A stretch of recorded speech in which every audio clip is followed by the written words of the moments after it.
Hello guys, welcome back to Civil Mantra. तो आज की वीडियो में हम यूनिट 3 के पार्ट 1 को कवर करने वाले हैं, जिसके अंदर हम ओपैम्प को समझेंगे और उसकी मल्टीपल एप्लीकेशंस को देखेंगे। तो ये यूनिट 3 का पहला वीडियो होगा। और यूनिट 3 का हम अगर सिलेबस समझ लेते हैं कि सिलेबस में हमें क्या क्या पढ़ना है। सो यूनिट 3 को अगर हम देखें तो सबसे मेरे ख्याल से ईसी में सबसे ईजी और सबसे इंटरेस्टिंग यूनिट जो है वो ओपैम्प की यूनिट है। सो ओपैम्प को बेसिकली हम ऑपरेशनल एम्पलीफायर्स कहते हैं। तो इस यूनिट के अंदर हम ऑपरेशनल एम्पलीफायर्स का इंट्रोडक्शन समझेंगे कि ओपैम्प होते क्या है, कहाँ कहाँ पर यूज़ होते हैं। इसके बाद इसकी बेसिक को समझेंगे, प्रैक्टिकल ओपैम्प सर्किट जिसमें हम inverting amplifier, non inverting amplifier, unit follower, summing amplifier, integrator and differentiator, ये सारे सर्किट को यहाँ पर समझने वाले हैं।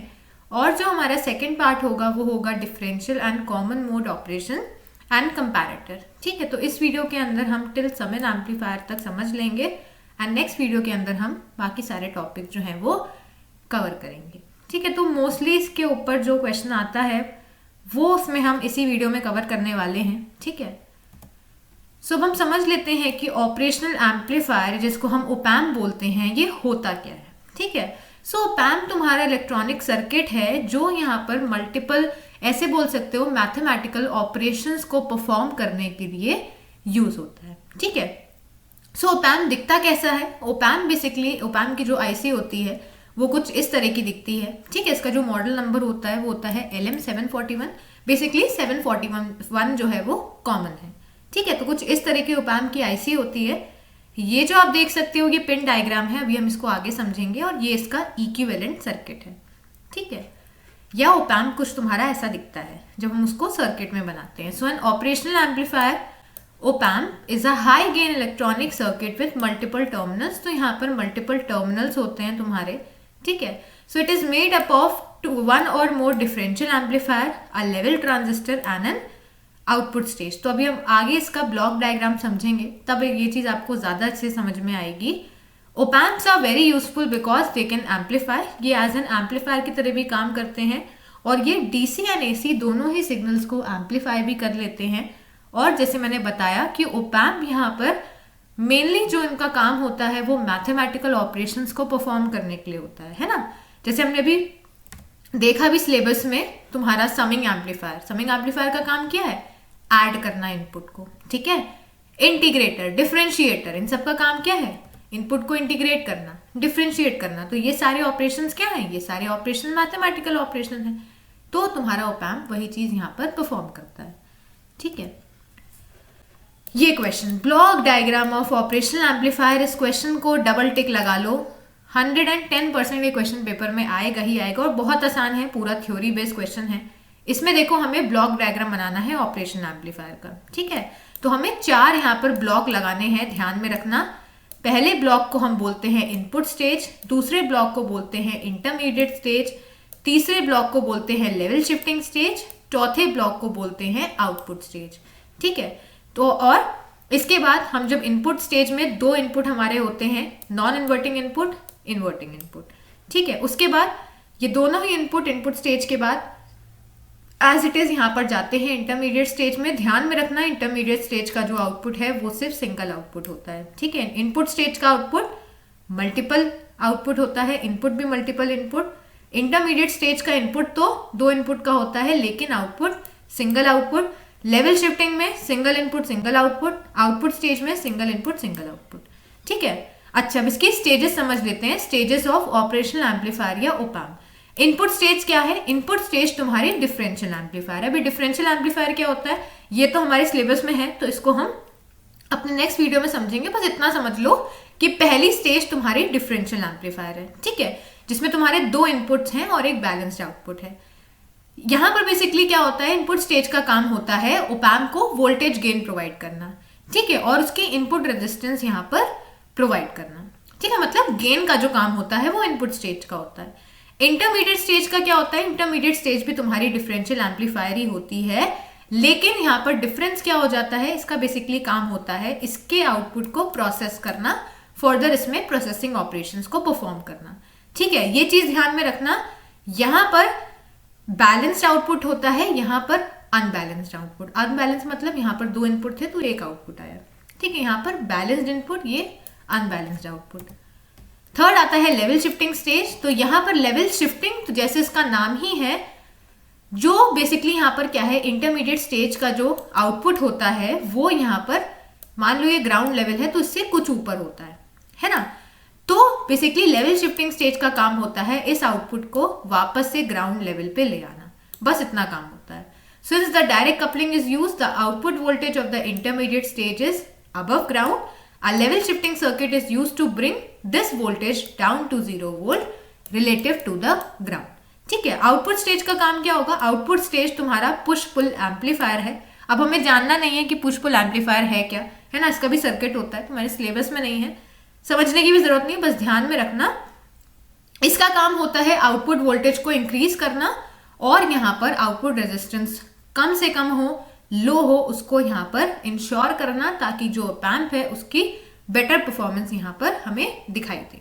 ठीक है, तो ये चारों स्टेज होती हैं और सबकी स्टेजेस का डिस्क्रिप्शन। अब नेक्स्ट टॉपिक जो है वो है सिस्टमैटिक सिंबल ऑफ ओपैम्प, कि आप ओपैम्प बनाओगे कैसे। जैसे हमने बीजेटी का सिंबल देखा था और जेफेट का सिंबल देखा था, है ना, उसके बाद तुम्हारा मॉसफेट का, तो उसी तरह से तुम्हारा ये जो है ये ओपैम्प का सिस्टमैटिक सिंबल है। तो उसको समझ लेते हैं। अब देखो यहाँ पर है क्या, ये तुम्हारा ओपैम्प है ना, कुछ ऐसा करके ट्राइंगल शेप का। ठीक है, तो ये तुम्हारा ओपैम्प हो गया। अब ओपैम्प में हमेशा ध्यान में रखना दो इनपुट होते हैं। पहला इनपुट क्या होता है, पहले को हम इन्वर्टिंग इनपुट बोलते हैं और नीचे वाले को नॉन इन्वर्टिंग। इसको ध्यान में कैसे रखोगे, माइनस वाला जो होता है इनपुट उसको हम इन्वर्टिंग बोलते हैं, प्लस वाले को हम नॉन इन्वर्टिंग बोलते हैं। ठीक है, ये तुम्हारा आउटपुट होता है और ऊपर plus VCC minus VCC. Plus VCC क्या होता है, पावर सप्लाई के लिए, माइनस वीसीसी ग्राउंड को शो करता है। ऐसे तुम ऐसे बोल सकते हो, इसको हम कभी कभी माइनस वीईई भी बोल देते हैं। ठीक है, अच्छा, the non inverting input terminal is denoted by positive sign and inverting का मतलब है नेगेटिव साइन। तो इन्वर्टिंग इनपुट नेगेटिव वाले में, नॉन इन्वर्टिंग पॉजिटिव वाले में। इसके साथ यहाँ पर पावर सप्लाई भी होती है, प्लस वीसीसी है माइनस वीसीसी। तो इसका सिंबल ध्यान में रखना। आगे वीडियो से बढ़ने से पहले मैं आप लोगों को बताना चाहती हूँ कि आप हमारे चैनल को सब्सक्राइब करें ताकि आपको ऐसी और भी वीडियोस मिले हमारे। अगर आप चैनल को अच्छा लग रहा है, अगर आपको ये पर्टिकुलर चैनल हेल्प कर रहा है आपकी जर्नी में, आपके बीटेक में, तो प्लीज़ आप हमारे चैनल को सब्सक्राइब करें, लाइक करें और वीडियो को शेयर करें अपने दोस्तों के साथ ताकि उनको भी हेल्प मिले। अगर आप हमारे चैनल को और ग्रो करवाएंगे, हमारी वीडियोज़ को लाइक करेंगे, तो ये मुझे मोटिवेशन की तरह हेल्प करेगा और मैं ऐसे ही वीडियोस और लाऊंगी ताकि आप लोग का जो पेपर है बीटेक का वो इजीली हो पाए, आप उसको अच्छे नंबर से स्कोर कर पाए। तो हमारे चैनल को जरूर सब्सक्राइब करें। पिन डायग्राम समझ लेते हैं। देखो ये है तुम्हारे ओपैम्प का पिन डायग्राम जिसमें 8 पिन्स होती हैं, 4 इधर एंड 4 उधर। ठीक है, इसका जो मॉडल नंबर है जैसे मैंने बताया 741 है। ठीक है, पहली पिन का जो नाम है वो है ऑफसेट नल और 5वीं पिन का भी नाम है ऑफसेट नल। तो इन सबको ध्यान में रखना। V2 एंड V1 पे क्या है ऐसे बोल सकते हो, यहां पर ऐसे बोल सकते हो कि ये जो माइनस वाला है ना, अभी हमने देखा माइनस वाला क्या है, इन्वर्टिंग। तो सेकंड पिन पे इन्वर्टिंग इनपुट होता है, थर्ड पिन पे नॉन इन्वर्टिंग इनपुट। ठीक है, फोर्थ वाली पे ग्राउंड होता है। ठीक है, ग्राउंड GND से हम डिनोट करते हैं।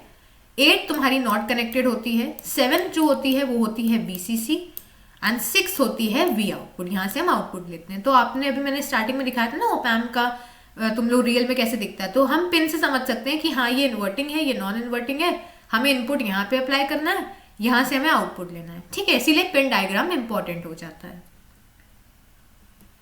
अब देखो यहाँ पर है भी कि हमने इन्वर्टिंग वाला सेकंड से कनेक्ट किया, नॉन इन्वर्टिंग वाला इससे, ग्राउंड वाला देखो मैंने कहा था ना VCC को हम कभी कभी ग्राउंड या VEE भी बोल देते हैं, तो ये ग्राउंड से कनेक्ट है।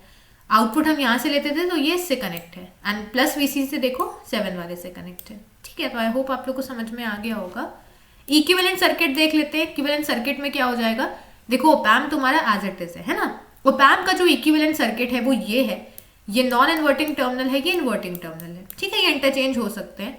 अब यहाँ पर हमने क्या किया है, V1 V2 वोल्टेज अप्लाई किया है और यहाँ पर एक रेजिस्टेंस लगी हुई है इनपुट पे। मतलब इनपुट पे तुम्हारी ओपैम्प की रेजिस्टेंस होती है और आउटपुट पे भी होती है। और ये इंपॉर्टेंट क्वेश्चन है कि ओपैम्प की input resistance and output resistance क्या होती है, मतलब हाई होती है कि लो होती है, वो भी हम आगे पढ़ेंगे। ध्यान में रखना, इनपुट रेजिस्टेंस हाई होती है, आउटपुट रेजिस्टेंस लो होती है। ठीक है, ऊपर प्लस VCC, नीचे माइनस VEE, और यहाँ पे हम आउटपुट ले रहे हैं। अच्छा, अभी एक और चीज बता देती हूँ यहाँ पर ही। देखो, ये जो A है ना, इसको हम गेन बोलते हैं, ठीक है, वोल्टेज गेन।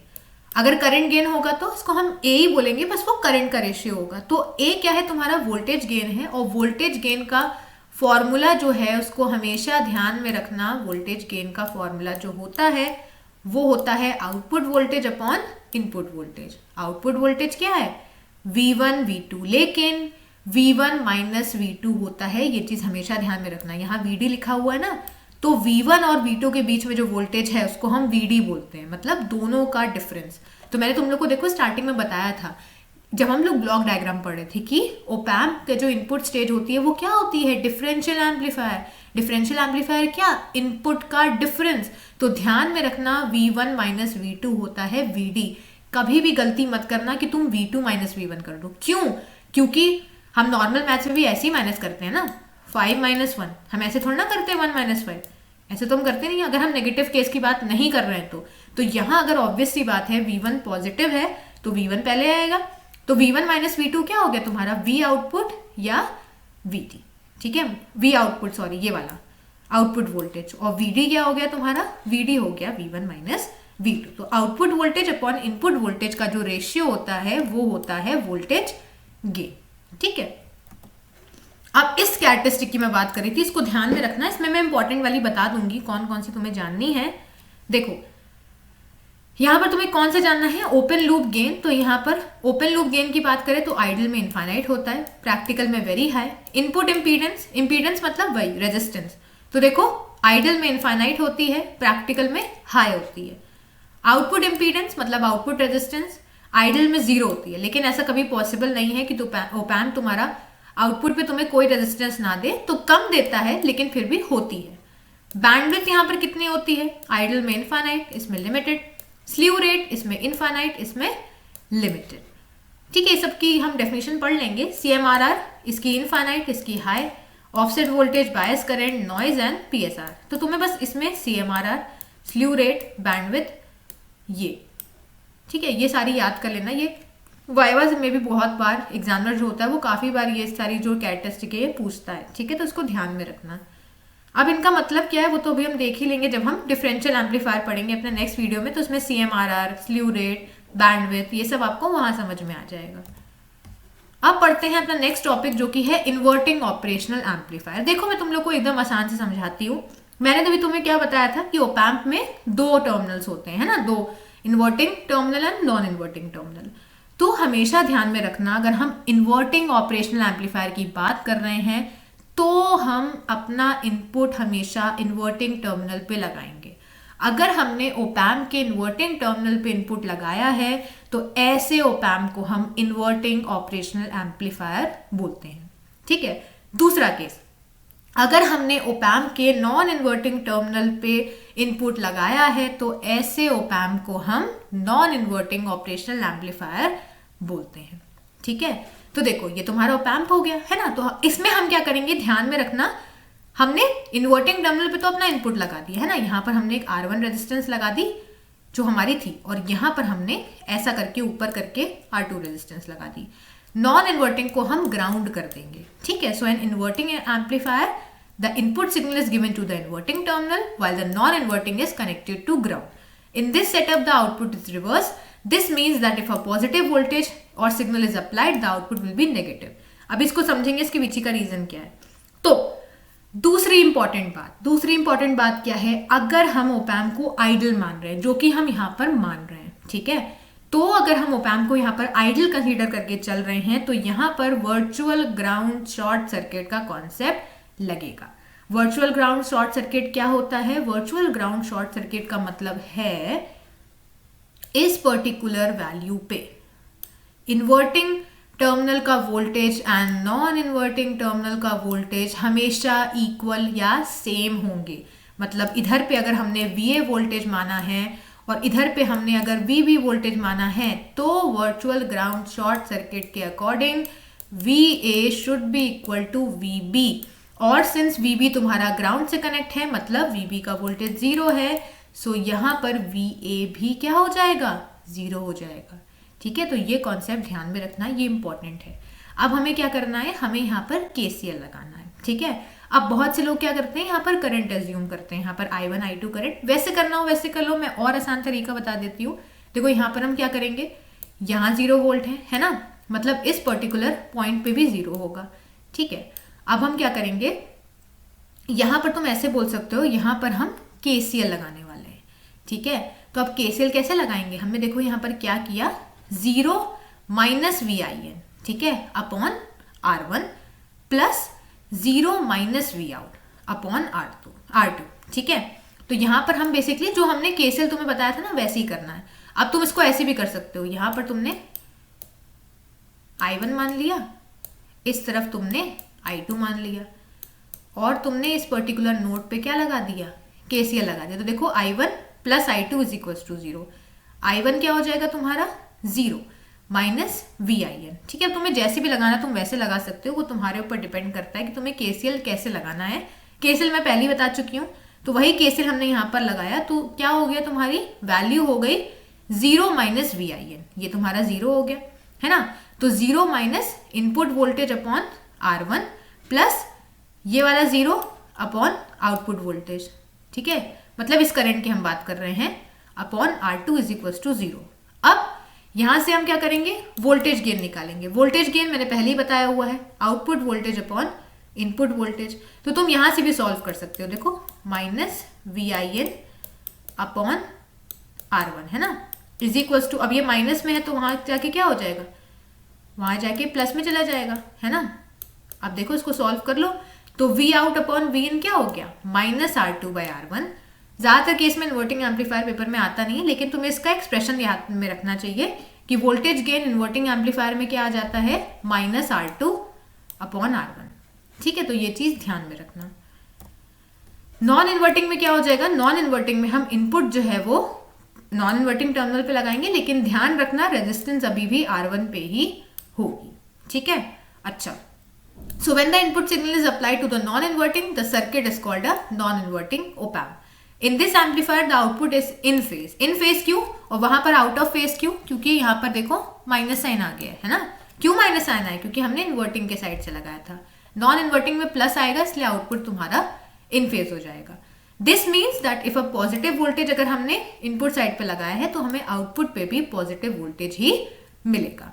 ठीक है, अब वहां यहाँ पर भी वही वर्चुअल ग्राउंड सर्किट का कॉन्सेप्ट लगेगा, मतलब इस पर्टिकुलर नोड पे जो वैल्यू होगी वो इसके इक्वल होगी है ना। ठीक है, अब हम फिर से KCL लगा लेते हैं इस पर्टिकुलर नोड पे। ठीक है, तो KCL लगाएंगे तो क्या हो जाएगा, V इन माइनस V आउट। कैसे, देखो यहाँ पे वोल्टेज क्या हो जाएगी, V इनपुट है ना, तो अगर यहाँ पे V इनपुट है तो यहाँ पे क्या हो जाएगी, यहाँ पे भी V इनपुट हो जाएगी है ना। तो अब क्या होगा, देखो V input minus V output इस पर्टिकुलर वैल्यू पे अपॉन R2। ठीक है, plus V not upon V not minus 0 upon R1 is equal to 0। ठीक है, मतलब जैसे हमने वहां पे किया था ना, सेम हमें यहाँ पर भी वही चीजें सारी करनी है। ठीक है, सॉल्व कर लो तो वोल्टेज गेन की वैल्यू क्या आ गई, 1 प्लस R2 बाई R1। ध्यान में रखना 1 प्लस R2 बाई R1, जैसे वहां पर माइनस R2 बाई R1 था, यहाँ पर 1 प्लस आ गया। सो सॉल्व करोगे तो यही वैल्यू मिलेगी। ठीक है, तो ये इसका वोल्टेज गेन है। नेक्स्ट आता है वोल्टेज फॉलोवर, जिसको हम यूनिटी गेन ओपैम्प भी कहते हैं। इसमें कुछ नहीं होता है, हम नॉन इन्वर्टिंग से इनपुट अप्लाई करते हैं और इन्वर्टिंग वाले टर्मिनल को ऐसे पीछे ले जाके आउटपुट से कनेक्ट कर देते हैं। ठीक है, तो हमेशा ध्यान में रखना यूनिटी फॉलोवर या वोल्टेज फॉलोवर, इसका जो गेन होता है ये 1 के इक्वल होता है। ठीक है, तो गेन मतलब या वोल्टेज गेन मतलब क्या हो गया, output voltage upon input voltage, जो कि 1 के इक्वल है। मतलब यहाँ पर आउटपुट और इनपुट इक्वल होगा, तभी इसको वोल्टेज फॉलोवर कहते हैं। मतलब आउटपुट तुम्हारा इनपुट को एग्जैक्टली फॉलो करेगा। ठीक है, नेक्स्ट आता है समिंग एम्पलीफायर। समिंग एम्पलीफायर में क्या हो जाएगा, यहाँ पर हम एडिशन कर रहे हैं, जैसे हम करते नहीं है 2 प्लस 3 प्लस 4, बस हम यहाँ पर वही चीज कर रहे हैं। हम यहाँ पर इन्वर्टिंग समिंग एम्पलीफायर को देख रहे हैं, तो हमने प्लस वाले को 0 से कनेक्ट कर दिया।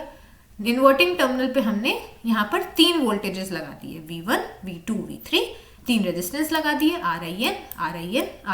करंट हो गया I1 I2 I3।